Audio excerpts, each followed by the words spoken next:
ನಾನು ಇವಳಿಂಥ ನೀಚ್ ಹೆಂಗಸು ಅಂತ ಅನ್ಕೊಂಡಿರ್ಲಿಲ್ಲ ಸತ್ಯ. ನಿನ್ನನ್ನು ತಪ್ಪು ತಿಳ್ಕೊಂಡೆ. ಆದರೆ ತಪ್ಪು ಮಾಡಿದವಳೇ ನಮ್ಮ ಮನೇಲಿದ್ದಾಳೆ ಅನ್ನೋದು ನನಗೆ ಗೊತ್ತೇ ಆಗಲಿಲ್ಲ.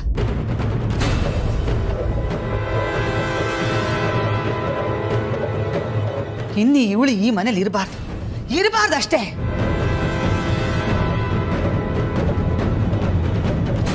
ನಮ್ಮೆಲ್ಲರ ಮುಂದೆ ಕಾರ್ತಿಕ್ ಬಗ್ಗೆ ಒಳ್ಳೆ ಮಾತಾಡ್ತಾ ಹಿಂದೆ ಇಂಥ ಕೆಲಸ ಮಾಡಿದೀಯಲ್ಲ. ಇವಳಿಗೆ ಇನ್ಮೇಲೆ ಈ ಮನೇಲಿ ಜಾಗ ಇಲ್ಲ.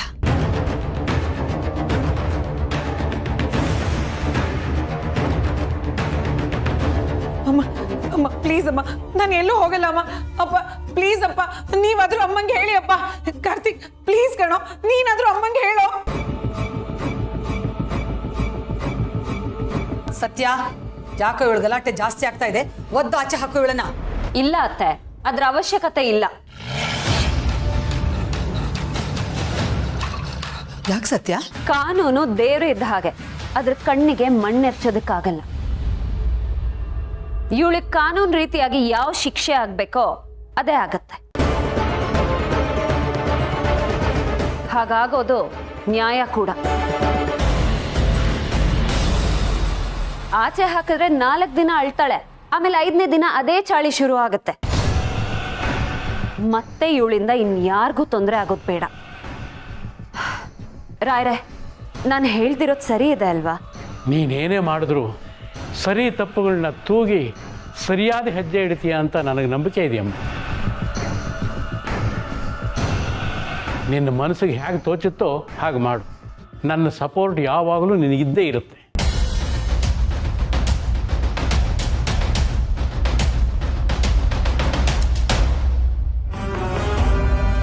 ಕಮಲಮ್ಮ, ಅರೆಸ್ಟ್ ಮಾಡಿ ಎಳ್ಕೊಂಡು ಹೋಗಿ.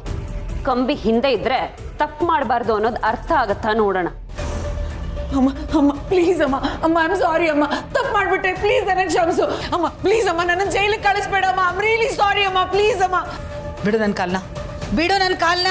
ಅಮ್ಮ ಬೇಡಮ್ಮ, ಪ್ಲೀಸ್ ಅಮ್ಮ. ನಾನು ನಿನ್ನ ಮಗಳಮ್ಮ, ನಾನು ಈ ಮನೆ ಬಿಟ್ಟು ಎಲ್ಲೂ ಹೋಗಲ್ಲ ಅಮ್ಮ. ಪ್ಲೀಸ್ ಅಮ್ಮ, ನೀನಾದ್ರೂ ಅವ್ರಿಗೆ ಹೇಳಮ್ಮ. ಅಮ್ಮ ಪ್ಲೀಸ್ ಅಮ್ಮ.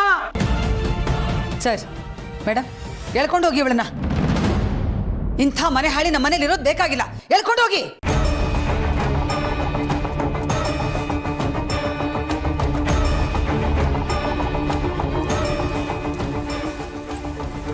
ಬೇಡ ಬಿಡಿ ನನ್ನ.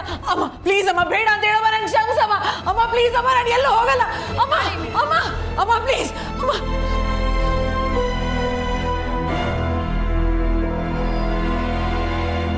ಸತ್ಯ, ಇದೆಲ್ಲ ಚೆನ್ನಾಗಿರೋದಿಲ್ಲ. ಇದಕ್ಕೆಲ್ಲ ನೀನು ಒಂದಲ್ಲ ಒಂದಿನ ಅನುಭವಿಸ್ತೀಯ.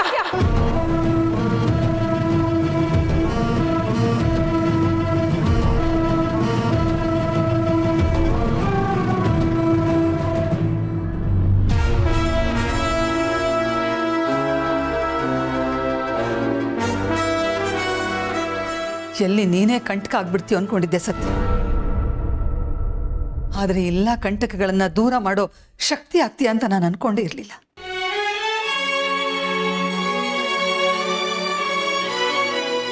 ಪ್ರಾಮಾಣಿಕವಾಗಿ ಪ್ರಯತ್ನ ಪಟ್ಟರೆ ಸತ್ಯಕ್ಕೆ ಯಾವತ್ತೂ ಜಯ ಸಿಕ್ಕೇ ಸಿಗುತ್ತೆ ಅನ್ನೋದನ್ನು ನಮ್ಮ ಸತ್ಯ ನಿರೂಪಿಸ್ಬಿಟ್ಲು. ನನ್ನ ಕೆಲಸನೇ ಅದಲ್ವಾ ರಾಯ್ರೆ? ಸರಿಯಮ್ಮ, ಕಾರ್ತಿಕ್ ತುಂಬ ಸುಸ್ತಾಗಿದ್ದಾನೆ, ಒಳಗೆ ಕರ್ಕೊಂಡು ಹೋಗಪ್ಪ.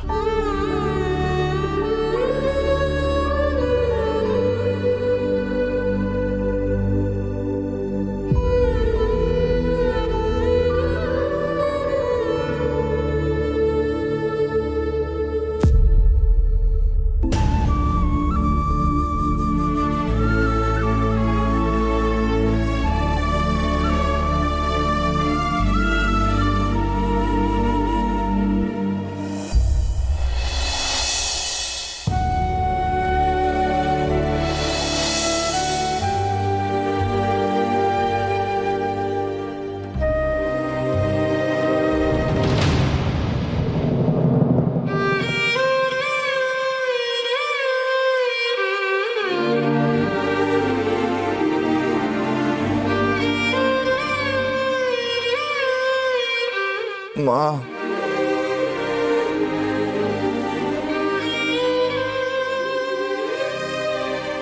ನೋವಾಗ್ತಿದ್ಯಾ? ಸ್ವಲ್ಪ ನೋವು ತಡ್ಕೋ, ವಾಸಿ ಆಗ್ಬಿಡುತ್ತೆ. ಛೇ, ಕಾರ್ತಿಕ್ ಈ ಸ್ಥಿತಿಗೆ ನಾನೇ ಕಾರಣ ಆಗ್ಬಿಟ್ನಲ್ಲ. ನನ್ನಿಂದಾನೇ ಅಲ್ವಾ ಇವನಿಗೆ ACP ಹೀಗೆ ಮಾಡಿದ್ದು. Sorry Amal baby, I am really ಸಾರಿ.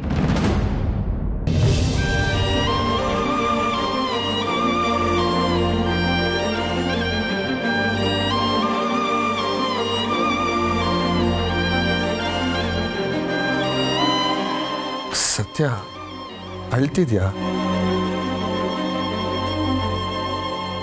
ಎಲ್ಲ ನೀನೇ ಸರಿ ಮಾಡ್ತಾ ಇದೆಯಲ್ಲ, ಮತ್ತೆ ಯಾಕೆ? ಎಲ್ಲೋ ಒಂದ್ ಕಡೆ ಆ ACP ನನ್ನ ಮೇಲಿನ ಕೋಪ ನಿನ್ ಮೇಲೆ ತೋರಿಸ್ಕೊಂಬಿಟ್ಟ ಅಂತ ಕಾಡ್ತಿದೆ. ನಾನಿದ್ದು ಅವನಿಂದ ನಿನ್ನನ್ನು ಕಾಪಾಡೋದಕ್ಕಾಗ್ಲಿಲ್ವಲ್ಲ ಅಮಲ್ ಬೇಬಿ. ಸತ್ಯ, ಇದರಲ್ಲಿ ನಿನ್ನ ತಪ್ಪು ಏನೂ ಇಲ್ಲ. ಆದರೆ ತಪ್ಪು ಮಾಡಿದವ್ರನ್ನ ಮಾತ್ರ ಬಿಡಬೇಡ.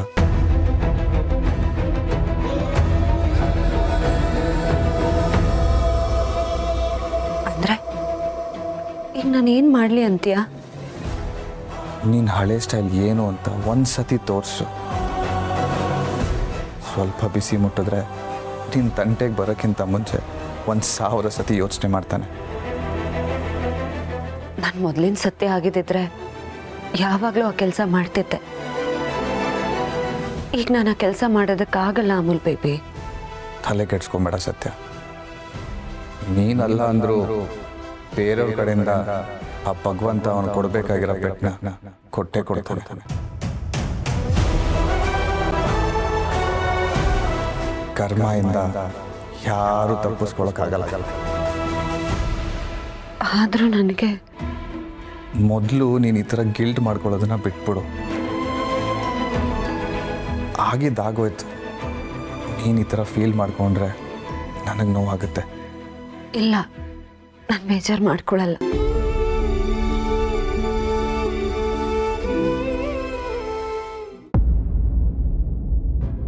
ನಾನವತ್ತು ನಿಮ್ಮ ಹತ್ರ ಕೆಟ್ಟದಾಗಿ ಮಾತಾಡಿದೆ. ಆದರೂ ಅದನ್ನು ಮನಸ್ಸಲ್ಲಿ ಇಟ್ಕೊಡದೆ ನಮ್ಮ ಮನೆಗೆ ಬಂದಿದ್ದೀರಲ್ಲ, ತುಂಬ ಸಂತೋಷ ಆಯಿತು. ನಿಜ ಹೇಳಬೇಕು ಅಂದರೆ ತುಂಬ ಕಟುವಾಗಿ ನಡ್ಕೊಂಡ್ಬಿಟ್ಟೆ. ಹಾಗೆ ಮಾಡಬಾರ್ದಾಗಿತ್ತು ಜಾನಕಿ ಅವರೇ. ಆದರೆ ಏನು ಮಾಡಲಿ, ಸೊಸೆ ಮಗನ ಅರೆಸ್ಟ್ ಮಾಡ್ಕೊಂಡು ಹೋಗ್ಬಿಟ್ಲಲ್ಲ ಅನ್ನೋ ಕೋಪದಲ್ಲಿ ನಿಮ್ಮ ಹತ್ರ ಕೆಟ್ಟದಾಗಿ ನಡ್ಕೊಂಡ್ಬಿಟ್ಟೆ. ದಯವಿಟ್ಟು ಕ್ಷಮಿಸಿ. ಕೋಪದಲ್ಲಿ ಆಡಿದ ಮಾತನ್ನ ಇಟ್ಕೊಂಡಿರಕ್ಕಾಗತ್ತಾ ಸೀತಾ ಅವರೇ? ತಾಯಿಯಾಗಿ ನಿಮ್ಮ ಸಂಕಟ ಏನು ಅಂತ ನನಗೂ ಅರ್ಥ ಆಗತ್ತೆ. ನಿಮ್ಮ ಸ್ಥಾನದಲ್ಲಿ ಯಾರೇ ಇದ್ರೂ ಹೀಗೆ ಮಾಡ್ತಿದ್ರು. ಹೀಗೆ ಹೇಳೋದು ನಿಮ್ಮ ದೊಡ್ಡ ಗುಣ ಜಾನಕಮ್ಮನವ್ರೆ. ಯಾವುದನ್ನು ಮನಸ್ಸಲ್ಲಿ ಇಟ್ಕೋಬೇಡಿ. ಖಂಡಿತ ಇಲ್ಲ, ನಮಗೇನು ಬೇಜಾರಿಲ್ಲ. ಆದರೆ ನನ್ನ ಮಗಳಿಂದ ನಿಮ್ಮ ಮನೆಯವ್ರಿಗೆಲ್ಲ ಬೇಸರ ಆಯಿತು ಅನ್ನೋದೊಂದೇ ನಮಗೆ ಕಾಡ್ತಾ ಇರೋದು. ಅಮ್ಮ, ಭಾವ ಯಾವಾಗ ಬಂದ್ರಿ? ಈಗಷ್ಟೇ ಬಂದ್ವಿ ಕಣಿ. ಗಿರ್ಜಮ್ಮ ಎಲ್ಲಿಮ್ಮ? ನಿಮ್ಮ ಅಜ್ಜಿಗೆ ಬರೋಕ್ಕಾಗಲಿಲ್ಲ. ಹೌದಾ, ಸರಿ. ಹೇಗಿದೆಯಮ್ಮ ನೀನು? ಚೆನ್ನಾಗಿದೆ. ಭಾವ ನೀವು? ನಾನು ಚೆನ್ನಾಗಿದೆ. ನೀವು? ನಾನು ನೋಡಿ ಹೀಗಿದ್ದೀನಿ. ಕಷ್ಟ ಅನ್ನೋ ಮೂಡ ಎಲ್ಲ ಕರಗಿ ನೆಮ್ಮದಿಯಾಗಿದ್ದೀವಿ. ಆದರೆ ನಿನ್ನ ಕಷ್ಟಕ್ಕೆ ನಾನು ಕಾರಣ ಆಗ್ಬಿಟ್ಟೆ.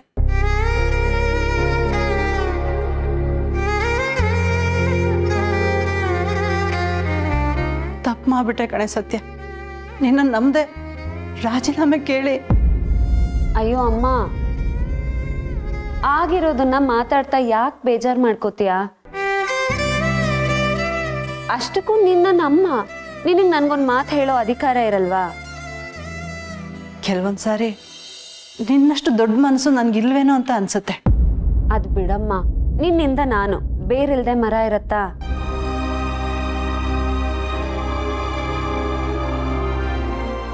ಹೌದು, ಅದೇನು ಇದ್ದಕ್ಕಿದ್ದ ಹಾಗೆ ಬಂದಿದ್ದೀರಾ? ಒಂದು ಮಾತು ಹೇಳಿಲ್ವಲ್ಲ? ಹೇಳಿದ್ರೆ ನಾನೇ ಬಂದು ಪಿಕ್ ಮಾಡ್ತಾ ಇದ್ದೆ. ನಿನ್ನ ಹಾಳಿ ಅಂದ್ರೆ ನಾನು ನೋಡ್ಬೇಕು ಅಂತ ಅನ್ನಿಸ್ತಾವ, ಅದಕ್ಕೆ ಬಂದೆ. ಬಾಲ ಕರ್ಕೊಂಡು ಬಂದ್ರು. ಹೌದಾ, ಒಳ್ಳೇದಾಯ್ತು. ಅಮ್ಮ, ಕಾರ್ತಿಕ್ ಈಗಷ್ಟೇ ಸ್ನಾನಕ್ಕೆ ಹೋಗಿದ್ದಾನೆ. ಇನ್ನೇನು ಬಂದ್ಬಿಡ್ತಾನೆ. ಸತ್ಯ ಅವರೇ, ನಾನು ಹೋಗಿ ಮಾತಾಡಿಸ್ಬೋದಾ? ಅಯ್ಯೋ ಕೇಳ್ತಿರಲ್ಲ ಬಾವ, ಹೋಗಿ. ಮತ್ತೆ ಹೋಗಿ ಮಾತಾಡ್ಸ್ಕೊಂಬಂದ್ಬಿಟ್ಟು.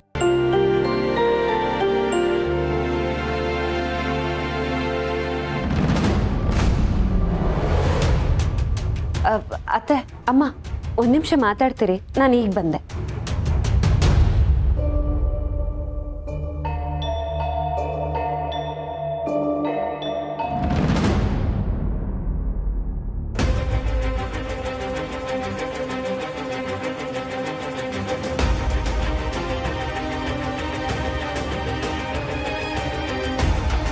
ಬಾಬಾ ನಿಂತ ಇದ್ದೀರಾ? ಕೂತ್ಕೊಳ್ಳಿ. ಇರಲಿ, ಪರವಾಗಿಲ್ಲ. ಬಾಬಾ ಕಾಫಿ ತಂದ್ಕೊಡ್ಲಾ? ಪರವಾಗಿಲ್ಲ, ಈಗ ತಾನೇ ಜ್ಯೂಸ್ ಕುಡಿದ್ನಲ್ಲ, ಕಾಫಿ ಏನು ಬೇಡ. ಹಾಂ ಹೌದಲ್ಲ, ತಪ್ಪು ತಿಳ್ಕೊಬೇಡಿ, ನಿಮ್ಮ ಹಿಂದೆನೇ ಬಂದೆ. ಅಯ್ಯೋ, ಯಾಕೆ ನೀವು ಇಷ್ಟೊಂದು ಫಾರ್ಮಲಾಗಿ ಮಾತಾಡ್ತಾ ಇದ್ದೀರಾ ನನ್ನ ಜೊತೆ? ಕೆಲವೊಂದು ಸರಿ ನೀವು ಹಿಂದೆ ನಡ್ಕೋತಿದ್ರಲ್ಲ, ಅದೇ ಚೆನ್ನಾಗಿತ್ತು ಅನ್ಸುತ್ತೆ. ಆಗಿನ ನಿಮಗೂ ಈಗಿನ ನಿಮಗೂ ತುಂಬ ವ್ಯತ್ಯಾಸ ಇದೆ ಬಾವ. ಈಗ ನಾನು ನಿಮ್ಮ ಜೊತೆ ಹಾಗೆ ನಡ್ಕೊಂಡ್ರೆ ನನಗೆ ಬೆಲೆ ಇರಲ್ಲ.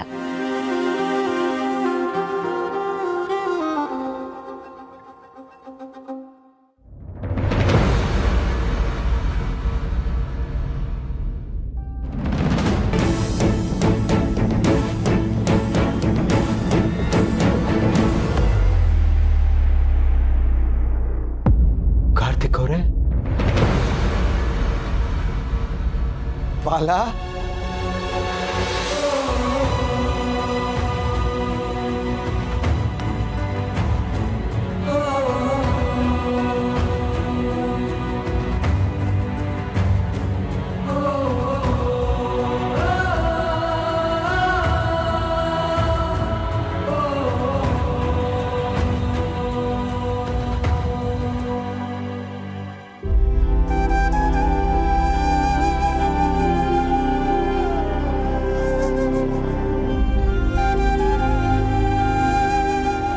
ಕೂತ್ಕೋಬಲ್ಲ.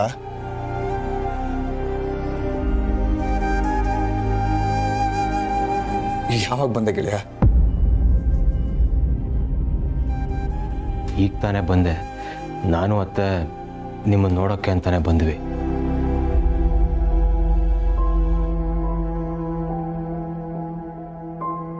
ನನ್ನ ನೋಡಕ್ಕೆ ಯಾಕೆ ಬಂದ್ರಿ?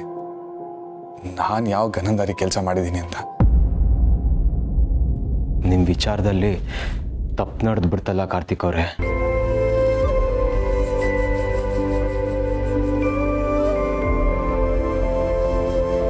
ಏನು ಮಾಡೋದು ಬಾಲ, ಕೆಲವೊಂದು ಸತಿ ಟೈಮ್ ಕೆಟ್ಟಾಗ ಈ ಥರದ್ದೆಲ್ಲ ಆಗೋಗುತ್ತೆ.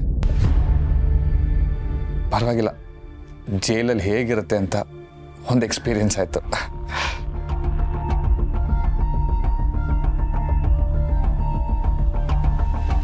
ಒಂದು ನಿಮಿಷ.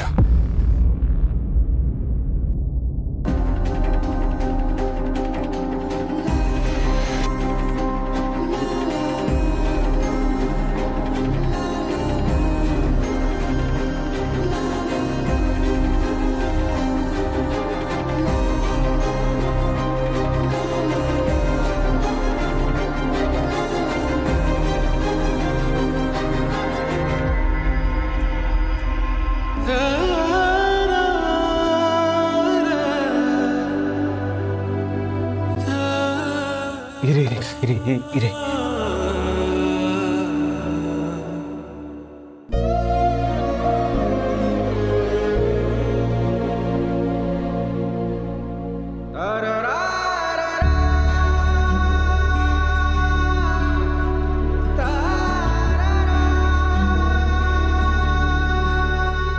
ನೋಡಿದ್ಯಾ ಬಾಲ, ಸತ್ಯ ಹೇಗೆ ಬೇಜಾರು ಮಾಡ್ಕೊಂಡು ಹೋದ್ಲು ಅಂತ? ಈ ಪರಿಸ್ಥಿತಿಯಲ್ಲಿ ನೋಡೋದಕ್ಕೆ ನನಗೆ ಕಷ್ಟ ಆಗ್ತಿದೆ. ಇನ್ನು ಅವ್ರಿಗಾಗಲ್ವಾ ಕಾರ್ತಿಕ್ ಅವರೇ? ಒಂದು ಸ್ವಲ್ಪ ದಿನ ಅಷ್ಟೇ ಬಾಲ, ಎಲ್ಲ ಸರಿ ಹೋಗುತ್ತೆ. ನಾವು ಕಾಯ್ಬೇಕಷ್ಟೆ. ಬಾಲ, ಒಂದು ನಿಮಿಷ, ನಾನು ತಗೊಂತೀನಿ. ನಿಮ್ಗೆ ಇದೆಲ್ಲ ಅಭ್ಯಾಸ ಇರಲ್ಲ. ನಿನಗೆ ಅಭ್ಯಾಸ ಇದೆಯಾ? ನೀನು ಇವತ್ತೇ ತಾನೇ ತರಕಾರಿ ಮೂಟೆ ಹೊರ್ತಿರೋದು, ನಾನು ಹೊರ್ತೀನಿ.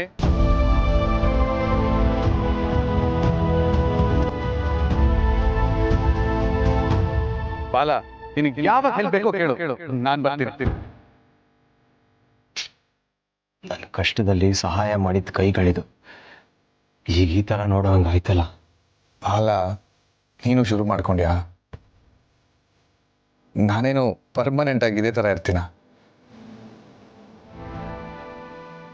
ಆಗಿದ್ದನ್ನೆಲ್ಲ ನೆನೆಸ್ಕೊಂಡು ಬೇಜಾರು ಮಾಡ್ಕೊಳ್ದಲ್ಲಿ ಏನು ಸುಖ ಇದೆ ಹೇಳು? ಅಂದಿದ್ದೆಲ್ಲ ಬರಲಿ, ಆ ಭಗವಂತನ ದಯ ಒಂದಿರಲಿ ಅಂತ ಇರೋದೇ ವಾಸಿ. ಅವರೇ, ಇಂಥ ಪರಿಸ್ಥಿತಿಲೂ ಎಷ್ಟು ಸ್ಪೋರ್ಟಿವ್ ಆಗಿದ್ದೀರಾ ನೋಡಿ. ಬೇರೆ ಆಪ್ಷನ್ ಏನಿದೆ ಬಾಲ? ಹೀಗಾಯ್ತು ಅಂತ ಡಿಪ್ರೆಸ್ ಆಗಿರೋದ್ಕಿಂತ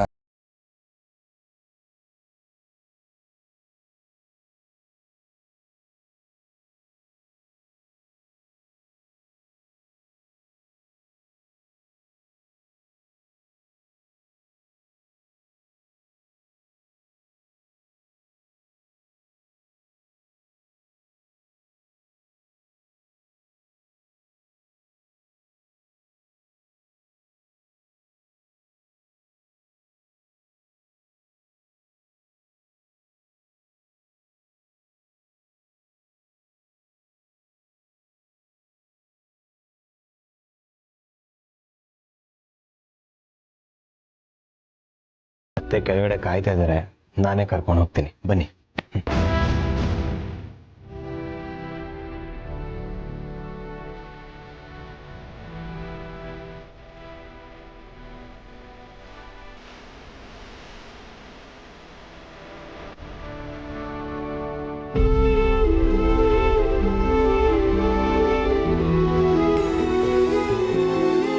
ಸತ್ಯ, ಯಾಕೆ ಒಂಥರ ಇದೆಯಾ? ಅಳೇಂದ್ರಲ್ಲಿ ಬರ್ತಿದಾರಮ್ಮ. ಅಳೇಂದ್ರ ಹುಷಾರಾಗಿದ್ದಾರೆ ತಾನೆ?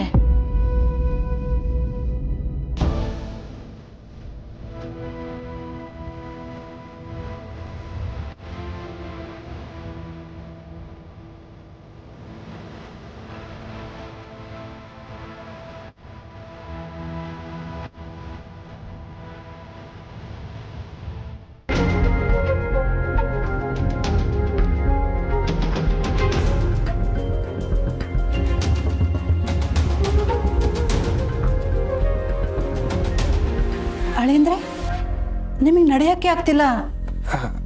ಅತ್ತೆ, ನೀವು ಕೂತ್ಕೊಳ್ಳಿ. ನೀರಾಗಿ ನಿಂತ್ಕೊಳ್ಳೋಕೆ ಹೋದ್ರಿ, ಕೂತ್ಕೊಳ್ಳಿ.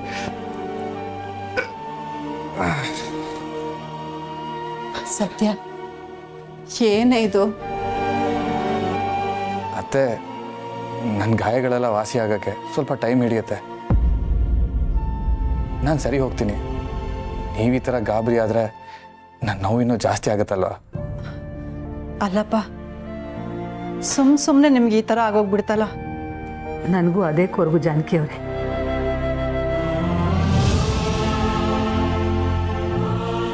ಆದರೆ ಏನು ಮಾಡೋಕ್ಕಾಗತ್ತೆ?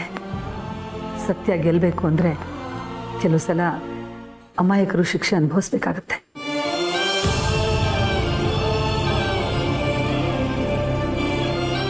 ಅತ್ತೆ, ಬೇಜಾರು ಮಾಡ್ಕೊಂಡು ಯೂಸ್ ಇಲ್ಲ.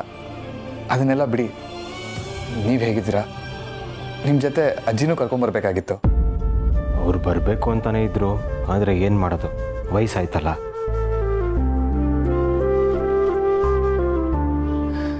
ನೀವು ಯಾವಾಗಾದರೂ ಬನ್ನಿ, ನೀವು ಬಂದರೆ ನಮ್ಗೆ ಅದೇ ಖುಷಿ.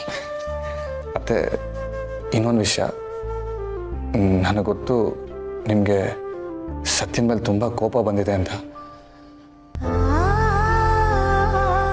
ಕೋಪ ಬರದೇ ಇರುತ್ತಾ? ಸತ್ಯ, ನ್ಯಾಯ, ನೀತಿ ಅಂತ ತನ್ನ ಸಂಸಾರದ ಮೇಲೆ ಕಲ್ಲು ಹಾಕ್ಕೊಂಡ್ರೆ ಯಾವ ತಾಯಿ ತಾನೇ ಸಹಿಸ್ಕೋತಾಳೆ ಹೇಳಿ? ಮತ್ತೆ ಈ ಥರ ಯೋಚನೆ ಎಲ್ಲ ಬಿಟ್ಬಿಡಿ. ಸತ್ಯ ನನ್ನ ಹಾಫ್ ಶರ್ಟ್. ನಾವಿಬ್ರು ಯಾವತ್ತಿದ್ರು ಒಂದೇ. ನಾವು ಕೋಪ ಮಾಡ್ಕೊಂಡ್ರು, ಕಿತ್ತಾಡಿದ್ರು, ನಾವು ಯಾವಾಗಲೂ ಜೊತೆಲೇ ಇರ್ತೀವಿ. ಅಷ್ಟಿದ್ರೆ ಸಾಕಪ್ಪ, ನನಗಷ್ಟೇ ನೆಮ್ಮದಿ. ಮೊದಲೇ ನಮ್ಮ ಸತ್ಯಂಗೆ ಗಂಡನ ಮನೆಯಲ್ಲಿ ಬಾಳ್ವೆ ಮಾಡಕ್ಕೆ ಬರಲ್ಲ ಅಂತ ಹೇಳ್ತಾರೆ. ಅದ್ರ ಮೇಲೆ ಇಂಥ ಘಟನೆಗಳಾದಾಗ ಮನಸ್ಸು ಕೇಳಲ್ಲ. ಬೇಡ ಬೇಡ ಅಂದರೂ ಇಲ್ಲದೆ ಇರೋ ಯೋಚನೆ ಮಾಡುತ್ತೆ. ಜಾನಕಿ ಅವರೇ, ನಿಮ್ಮ ಅಳಿಯನೇ ಹೇಳಿದ್ನಲ್ಲ, ಏನು ಯೋಚನೆ ಮಾಡಬೇಡಿ ಅಂತ. ನಿಮ್ಮ ಮಗಳು ಅಳಿಯ ನೆಮ್ಮದಿಯಾಗಿ ಸುಖವಾಗಿರ್ತಾರೆ, ಅದಕ್ಕೆ ನಾನೇ ಸಾಕ್ಷಿ. ನಿಮ್ಮಂತ ಅತ್ತೆ ಇರುವಾಗ ನಾನು ಯಾಕೆ ಯೋಚನೆ ಮಾಡಲಿ ಹೇಳಿ. ನಾವೇನು ಹೊರಡ್ತೀವಿ. ಅಳಿಂದ್ರೆ ಆರೋಗ್ಯ ಚೆನ್ನಾಗಿ ನೋಡ್ಕೊಳ್ಳಿ, ಹುಷಾರು. ಅದನ್ನೆಲ್ಲ ನಿಮ್ಮ ಮಗಳು ನೋಡ್ಕೋತಾಳತ್ತೆ. ನಾನು ಹಾಯಾಗಿ ರೆಸ್ಟ್ ಮಾಡ್ತೀನಿ.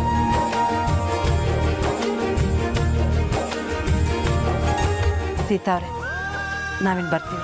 ತಿಂಡಿ ಮಾಡ್ಕೊಂಡು ಹೋಗ್ಬೋದಿತ್ತು, ಆದರೆ ನೀವು ಕೇಳ್ತಾನೆ ಇಲ್ಲ. ಇನ್ನೊಮ್ಮೆ ತಿಂಡಿ ಊಟಕ್ಕೆ ಅಂತ ಆರಾಮಾಗಿ ಬರ್ತೀವಿ. ಅತ್ತೆಗೆ ಬೇರೆ ಹುಷಾರಿಲ್ಲ, ಹಾಗಾಗಿ ಹೊರಡ್ತಾ ಇದ್ದೀನಿ. ಸರಿ, ಆಗಾಗ ಬರ್ತಾ ಇರಿ.